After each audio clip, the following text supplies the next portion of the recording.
Menurut pengamatan Badan Luar Angkasa Amerika Serikat, NASA, dari luar angkasa permukaan es di bumi berkurang drastis. Padahal area makin rakus seiring munculnya pemanasan global. Para peneliti menyimpulkan 7 juta kilometer persegi saja.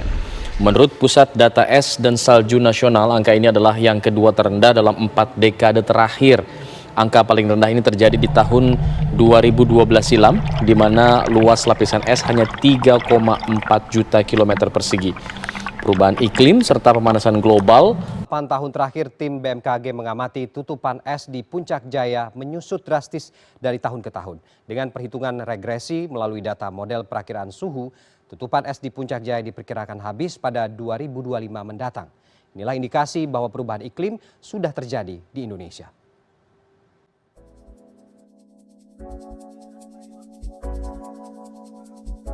Pertanda baik untuk tim observasi Puncak Es Jaya Wijaya muncul di hari keempat.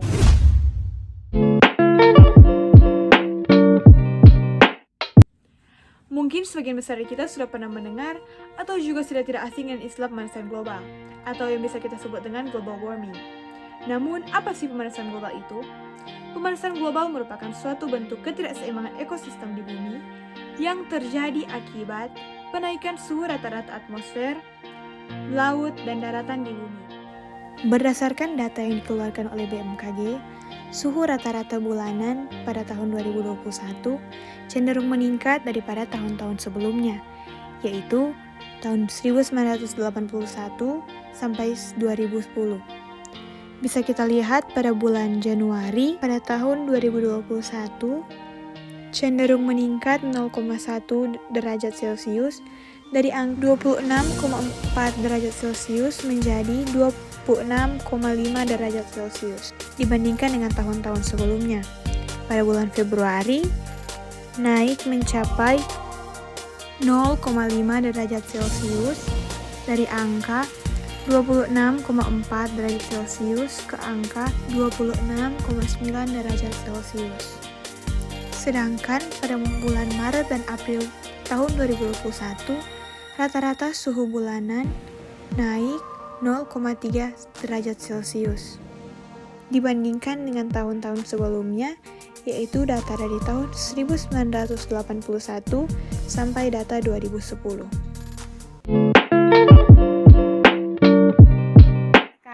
Saya akan menjelaskan beberapa dampak dari pemanasan global yang terjadi di dunia dan juga yang terjadi di Indonesia. Pertama, ada mencarinya gletser akan menciptakan banyak masalah bagi manusia dan hewan yang hidup di bumi. Salah satunya adalah kenaikan permukaan laut. Seiring meningkatnya pemanasan global, permukaan laut akan naik sehingga berpotensi menyebabkan banjir. Yang kedua adalah terjadinya perubahan iklim. Pola cuaca yang tidak teratur telah menunjukkan efek pemanasan global tersebut. Meningkatnya pemanasan global akan menyebabkan lebih banyak penguapan yang akan menyebabkan lebih banyak hujan. Hewan dan tumbuhan tidak dapat dengan mudah beradaptasi dengan peningkatan curah hujan. Tanaman dapat mati, hewan dapat bermigrasi ke area lain. Ini dapat menyebabkan seluruh ekosistem berubah secara total dan cepat. Ketiga, meningkatnya dan meluasnya kekeringan. Meskipun mungkin adanya hujan dan banjir di savana, kekeringan yang parah terjadi di bagian lain di dunia. Ketika suhu hangat, keberadaan kekeringan telah meningkat di bagian barat Amerika Serikat. Kekeringan juga menyebabkan terjadinya kebakaran hutan di Indonesia. Penguapan skala besar menjadi penyebab utama kekeringan di banyak tempat, terutama Afrika. Kekeringan yang berpotensi menyebabkan gagal panen dapat menyebabkan malnutrisi. Keempat, meluasnya penyakit. Karena suhu bumi menjadi lebih hangat, ini dapat mempengaruhi kesehatan manusia dan meluasnya penyakit yang mereka hadapi. Dengan peningkatan curah hujan, penyakit yang terbawa air cenderung cepat menyebar, seperti penyakit malaria. Kelima, meningkatnya frekuensi badai. Ketika suhu lautan naik, angin topan dan badai lainnya cenderung menjadi lebih kuat. Dengan meningkatnya pemanasan global, air di laut memanas yang akan memanaskan udara di sekitarnya sehingga menciptakan angin topan. Keenam, naiknya permukaan laut. Mencairnya es di kutub dan berkurangnya air yang menguap ke atmosfer menyebabkan naiknya permukaan laut.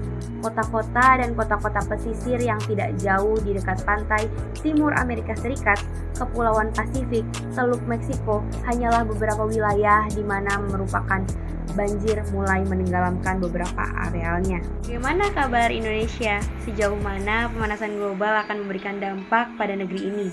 Pada tahun 2030, menurut Badan Klimatologi, Meteorologi, dan Geofisika atau BMKG, akan terjadi peningkatan suhu sebesar 0,5 derajat Celcius. Selain kenaikan suhu udara, kasus kekeringan juga akan meningkat di Pulau Sumatera bagian selatan, sebagian besar Pulau Jawa, Madura, Bali, Nusa Tenggara Barat, hingga Nusa Tenggara Timur pada 2030. Sementara musim hujan, lebat, hingga ekstrim juga cenderung bertambah hingga 40% dibandingkan saat ini. Hal lain yang terjadi karena pemanasan global adalah menurunnya kadar oksigen di daerah khatulistiwa, termasuk Indonesia. Dampaknya lebih parah dibanding kawasan negara 4 musim. Selama ini, di dalam lautan ternyata diklasifikasikan berdasarkan kedalamannya. Laut membuat stratifikasinya sendiri. Proses stratifikasi ini membuat oksigen banyak terkonsentrasi di bagian atas sehingga menghasilkan banyak biomasa berupa ikan dan ganggang. Akibatnya, rantai makanan dan biota laut yang membutuhkan oksigen jelas malah terganggu. Terdapat perbedaan jumlah yang tidak merata. Suhu panas ini juga melakukan penyerapan oksigen di permukaan. Nah, perubahan ini malah mengganggu rantai makanan yang selama ini sudah terbentuk. Rantai makanan di mana kehidupan manusia basisnya adalah rantai makanan. Jika rantai makanan terganggu, kacaulah proses kehidupan. Pemanasan global juga akan berdampak pada naiknya suhu, sehingga bila ini terjadi, maka yang ditakutkan adalah kurang konsistennya produktivitas biomasa akibat kenaikan suhu. Kondisi yang ditakutkan adalah para petani seharusnya panen jadi tidak panen. Pendapatan yang seharusnya segera mereka genggam lepas begitu saja karena gagal panen. Yang kuat jadi lemah, maka rantai makanan akan semakin timpang. Setelah saya akan membahas tentang penyebab dari pemanasan global. Di sini saya akan membahas 10 penyebab pemanasan global. Yang pertama, meningkatnya gas rumah kaca. Gas rumah kaca terjadi karena pembakaran minyak bumi, bahan bakar batu bara, serta pembakaran gas alam. Semua hal tersebut menyebabkan adanya pemanasan yang terpantul tidak diteruskan keluar angkasa, tetapi kembali lagi ke bumi. Gas yang paling berpengaruh adalah karbon dioksida. Yang kedua, polusi udara karena bahan bakar. Bahan bakar mesin dari kendaraan bermotor, mobil, dan kendaraan lainnya menghasilkan gas karbon dioksida. Adanya gas ini menjadikan panas tidak bisa diteruskan keluar angkasa, sehingga panas akan mengendap di bumi. Yang ketiga, efek rumah kaca. Efek rumah kaca ini menjadikan panas yang berada di bumi tidak dapat dipantulkan keluar angkasa, tetapi terperangkap di atmosfer. Sebenarnya, efek rumah kaca ini bisa bermanfaat untuk kehidupan manusia. Namun, jika berlebihan akan menjadikan efek pada iklim dan cuaca yang ada di bumi. Yang keempat, adanya penggunaan CFC yang berlebihan. Seperti diketahui, CFC merupakan bahan kimia yang diproduksi untuk berbagai peralatan rumah tangga seperti AC atau pendingin dan kulkas. Yang kelima, adanya pengundulan hutan. Hutan menjadi satu di antara penyadap karbon dioksida yang ada di bumi. Jika hutan sudah makin digunduli, lama-kelamaan tidak ada yang bisa mengurangi karbon dioksida lagi. Yang keenam, adanya polusi metana karena peternakan, pertanian, dan perkebunan. Selain karbon dioksida yang berperan paling besar dalam menyebabkan global warming adalah metana. Adanya gas metana ini berasal dari bakteri yang kekurangan oksigen untuk memecah bahan-bahan organik. Selain itu juga karena adanya pemupukan yang berlebihan. Yang ketujuh, boros penggunaan listrik. Boros menggunakan listrik bisa mengakibatkan terjadinya pemanasan global. Hal itu dikarenakan adanya penguapan pada listrik jika terlalu sering digunakan. Jadi, sebaiknya pemakaian listrik digunakan secara efisien sesuai dengan keperluan agar tidak menyebabkan pemanasan global. Yang kedelapan, perusakan hutan. Perusakan hutan akan menyebabkan pemanasan global. Hal itu dikarenakan hutan memiliki fungsi yang akan menyerap gas karbon dioksida dan akan menghasilkan oksigen. Jika makin banyak adanya penebangan liar dan penggundulan hutan, maka jumlah karbon dioksida akan makin banyak, yang berkumpul di atmosfer yang akan menyebabkan pemanasan global. Yang kesembilan, polusi udara dari industri pabrik. Makin banyak industri pabrik yang berkembang akan menyebabkan banyaknya asap yang akan dihasilkan. Hal tersebut tentu bisa mengakibatkan polusi udara yang membuat lingkungan tercemar dan terjadinya pemanasan global. Yang ke-10, sampah plastik. Penyebab pemanasan global bisa berasal dari banyaknya tumpukan sampah plastik yang tak terkendali sehingga menyebabkan pencemaran lingkungan. Menurut penelitian, plastik mengeluarkan gas metana dan etilena karena terkena sinar matahari dan berakibat rusak. Gas metana alami atau buatan dikatakan sebagai penyebab utama perubahan iklim. Tentu saja hal ini akan berhubungan dengan peningkatan pemanasan global. Itulah ke-10 penyebab pemanasan global.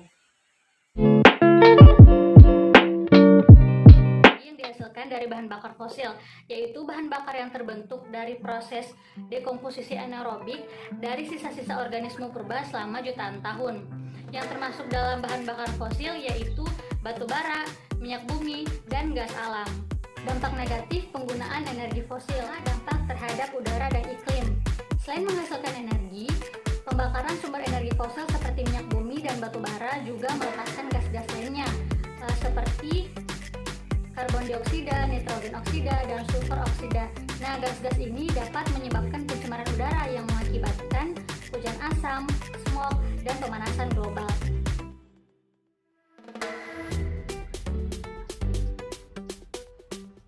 Dampak terhadap perairan, misalnya eksploitasi minyak bumi, khususnya cara penampungan dan pengangkutan minyak bumi secara tidak layak. Misalnya, bocornya tangker minyak atau karena kecelakaan lainnya yang mengakibatkan tumpahnya minyak ke laut atau ke sungai yang dapat mengakibatkan pencemaran terhadap perairan. Selanjutnya adalah dampak terhadap tanah, misalnya pada pertambangan batu bara. Nah, pertambangan batu bara sendiri memerlukan lahan yang sangat luas.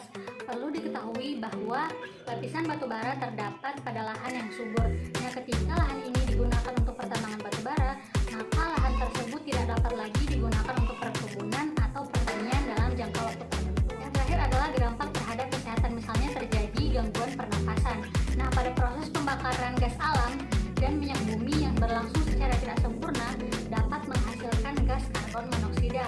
Gas ini sangat berbahaya karena menghalangi penyikatan oksigen dan hemoglobin yang mengakibatkan pernapasan itu menjadi terganggu. Dan ketika berkurangnya oksigen dalam darah dapat menyebabkan kerusakan pada sel dan organ dan dapat berujung pada kematian. Kebutuhan energi yang besar sangatlah wajar karena perkembangan ilmu teknologi di dunia ini juga sangat berkembang pesat. Akan tetapi, minyak bumi yang digunakan selama bertahun-tahun untuk mencukupi kebutuhan energi tersebut jumlahnya terbatas. Hal ini disebabkan karena bahan bakar yang digunakan selama ini merupakan bahan bakar yang terbuat dari fosil hewan yang terkubur selama jutaan tahun di dalam tanah yang keberadaannya tidak dapat diperbaharui. Persediaan minyak bumi yang berasal dari fosil hewan yang tidak imbang dengan kebutuhan energi yang berasal dari minyak bumi saat ini selalu menjadi pembicaraan yang hangat di tengah masyarakat. Hal ini disebabkan harga minyak bumi, khususnya solar yang dulunya sangat murah menjadi sangat mahal akhir-akhir ini karena keberadaan minyak bumi yang sudah langka. Akibatnya mau tidak mau, pemerintah harus melakukan eksploitasi minyak bumi secara besar-besaran guna untuk memenuhi kebutuhan energi tersebut. Dan juga selama ini bahan bakar yang digunakan untuk menghasilkan energi berasal dari minyak bumi, gas alam, dan batu bara telah digunakan secara berlebihan. Sebagai bahan bakar yang tidak dapat diperbaharui, penggunaan bahan bakar secara terus-menerus akan menyebabkan terjadinya kelangkaan untuk bahan bakar di masa yang akan datang. Untuk menghadapi masalah tersebut, diperlukan sumber energi alternatif sebagai pengganti bahan bakar fosil, salah satunya adalah biodiesel. Sekarang saya akan menjelaskan mengenai biodiesel. Persediaan energi fosil seperti minyak, gas, dan batu bara di Indonesia yang selama ini kita gunakan semakin berkurang. Saat ini, kita sedang berada dalam krisis energi dan terpaksa mengandalkan impor BBM dari negara asing. Bahkan, belanja bahan bakar minyak kita mencatatkan defisit besar dalam neraca perdagangan. Jika hal ini dibiarkan, tentunya akan menghambat pembangunan. Oleh karena itu, perlu strategi yang tepat untuk menanggulangi krisis dengan pemenuhan kebutuhan energi yang memadai dan berkelanjutan. Indonesia kaya akan sumber daya alam terbarukan yang bisa menjadi solusi ketahanan energi nasional. Salah satunya adalah biodiesel. Nah, apakah yang dimaksud dengan biodiesel? Biodiesel adalah bahan bakar alternatif yang dihasilkan dari bahan alami yang terbarukan seperti minyak nabati dan hewani. Secara definisi, biodiesel adalah senyawa metil ester dari proses esterifikasi dan transesterifikasi minyak nabati atau lemak hewani. Biodiesel juga merupakan salah satu alternatif untuk mengurangi penggunaan bahan bakar fosil. Biodiesel ini merupakan bioenergi atau bahan nabati yang dibuat dari minyak nabati serta turunan tumbuh-tumbuhan yang banyak tumbuh di Indonesia, seperti halnya sirsak, kelapa sawit, kelapa, kemiri, jarak pagar, nyamplung, kapok, kacang tanah, dan masih banyak lagi tumbuh-tumbuhan yang dapat memproduksi bahan minyak nabati. Kegunaan dan keunggulan biodiesel.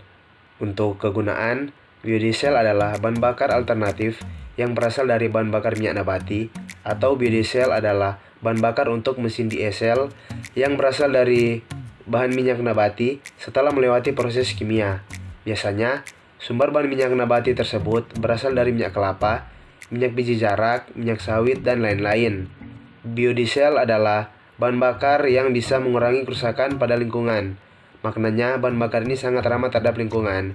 Biodiesel merupakan salah satu kandidat yang paling dekat untuk menggantikan bahan bakar fosil untuk energi transportasi utama di dunia. Sebab biodiesel merupakan bahan bakar terbaru yang bisa menggantikan diesel petrol di mesin sekarang ini dan bisa diangkut serta dijual dengan menggunakan infrastruktur yang ada sekarang ini. Penggunaan serta produksi biodiesel meningkat dengan pesat, khusus di Eropa dan Amerika Serikat serta Asia. Meskipun dalam pasar masih sebagian kecil saja dari penjualan bahan bakar, pertumbuhan SPBU membuat semakin banyaknya penyediaan biodiesel kepada konsumen atau pelanggan, serta juga pertumbuhan kendaraan yang menggunakan biodiesel sebagai bahan bakar utama. Dan yang berikut ini adalah data penggunaan biodiesel dari tahun 2005 sampai tahun 2013. Dan untuk dari tahun 2005, 2006, 2007, 2008, 2009, sampai 2010 itu mengalami kenaikan dari tiap tahunnya. Dan pada tahun 2011 itu turun drastis. Dan pada tahun 2012 sampai 2013 sudah mengalami kenaikan. Dan yang berikut adalah keunggulan biodiesel. Keunggulannya memiliki 3 keunggulan. Yang pertama, ramah lingkungan. Biodiesel merupakan sumber energi terbarukan yang ramah lingkungan karena emisi atau gas buang yang dihasilkan dari proses pembakaran biodiesel jauh lebih sedikit bila dibandingkan dengan emisi yang berasal dari energi fosil seperti solar dan bensin. Selain itu, emisi yang dihasilkan dari penggunaan biodiesel tidak mengancam kesehatan manusia karena biodiesel tidak mengandung sulfur. Selain itu, biodiesel hanya mengandung sedikit karbon monoksida atau CO dan hidrokarbon tidak terbakar yang berbahaya bagi kesehatan. Hasil penelitian AUS Department of Energy Study menunjukkan bahwa bila dibandingkan dengan minyak bumi atau petroleum, emisi yang dihasilkan dari penggunaan biodiesel jauh lebih sedikit, yaitu 78,5% pengurangan emisi karbon dioksida atau CO2. Dan yang kedua, renewable energy. Biodiesel merupakan sumber energi yang dapat diperbarui karena biodiesel terbuat dari bahan nabati seperti minyak sayur, minyak sawit, kacang kedelai, biji bunga matahari, biji jarak, dan lain sebagainya.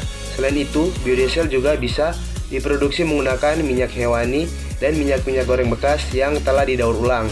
Dan yang ketiga, biodegradable. Biodiesel merupakan sumber energi yang dapat terurai dengan sempurna karena terbuat dari bahan nabati dan hewani, sehingga limbah dan gas buang yang dihasilkan tidak akan mencemari lingkungan.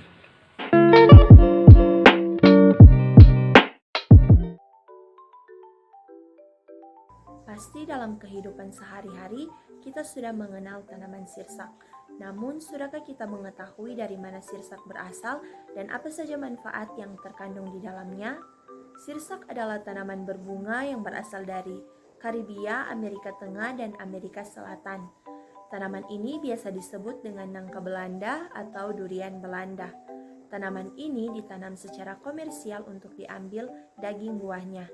Tumbuhan ini dapat tumbuh di sembarangan tempat, paling baik ditanam di daerah yang cukup berair. Nama sirsak sendiri berasal dari bahasa Belanda, yaitu zuursak, yang berarti kantung yang asam. Buah sirsak mengandung banyak karbohidrat, terutama fruktosa. Kandungan gizi lainnya yaitu vitamin C, vitamin B1, dan vitamin B2 yang cukup banyak. Bijinya beracun dan dapat digunakan sebagai insektisida alami. Manfaatnya yaitu untuk membunuh parasit, membersihkan pencernaan, meredakan saluran pernapasan, untuk menghilangkan stres, untuk kesehatan kulit, dan dapat meningkatkan kekebalan tubuh. Berdasarkan penelitian Dr. Jerry N. Laughlin dari Purdue University dan Profesor Dr. Soel Kasono Sastrodihardjo dari Departemen Biologi Institut Teknologi Bandung, daun sirsak sangat ampuh digunakan untuk mengobati penyakit kanker. Namun, selama ini tanaman sirsak hanya digunakan untuk konsumsi pangan dan kesehatan. Akan tetapi, biji pada buah sirsak bermanfaat digunakan sebagai biodiesel. Biji sirsak termasuk jenis biji non-pangan atau non-edible. Bijinya banyak, berbentuk bulat telur dengan berukuran 2 cm x 1 cm. Bijinya berwarna coklat kehitaman dan berkilap. Biji sirsak tersebut memiliki kandungan minyak yang cukup besar, yaitu 20-30%. Berikut ini adalah data kandungan dan jumlah buah sirsak per 100 gram.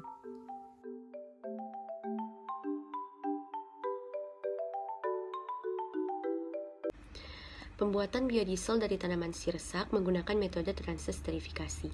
Reaksi transesterifikasi merupakan reaksi antara alkohol dengan trigliserida yang menghasilkan metil ester dan gliserol dengan bantuan katalis basa. Reaksi ini cenderung lebih cepat membentuk metil ester dibandingkan dengan reaksi esterifikasi yang menggunakan katalis asam. Namun bahan baku yang akan digunakan pada reaksi transesterifikasi harus memiliki angka asam lemak bebas yang kecil atau kurang dari 2% untuk menghindari pembentukan sabun. Proses transesterifikasi ini ialah proses mereaksikan minyak nabati maupun hewani dengan alkohol atau metanol. Penggunaan KOH sebagai katalis yang lebih mudah digunakan. Waktu yang diperlukan 1,4 kali lebih cepat dibandingkan dengan penggunaan NaOH dan dapat menghasilkan pupuk potas. Proses ini menghasilkan dua produk yang meliputi metil ester dan gliserol. Metil ester itulah yang biasa disebut dengan biodiesel. Biodiesel ini juga disebut sebagai fatty acid methyl ester atau FAME. Sirsak merupakan jenis tumbuhan penghasil minyak lemak sebanyak 20-30% yang diambil dari bijinya.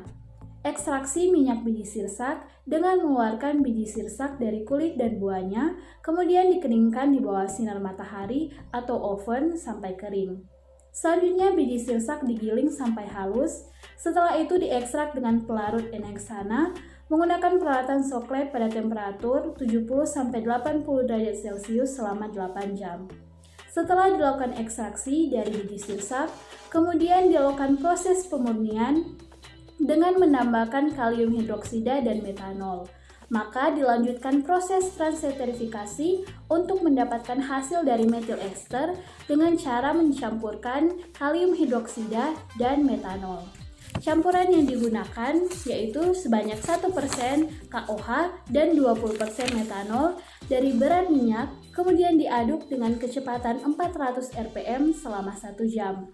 Kemudian hasil dari transeterifikasi didiamkan selama 24 jam dan akan terbentuk 2 lapisan yang terdiri dari metil ester dan gliserol. Pada lapisan atas terbentuk metil ester dan lapisan bawah adalah gliserol. Pada metil ester tersebut diambil dan digunakan menjadi biodiesel.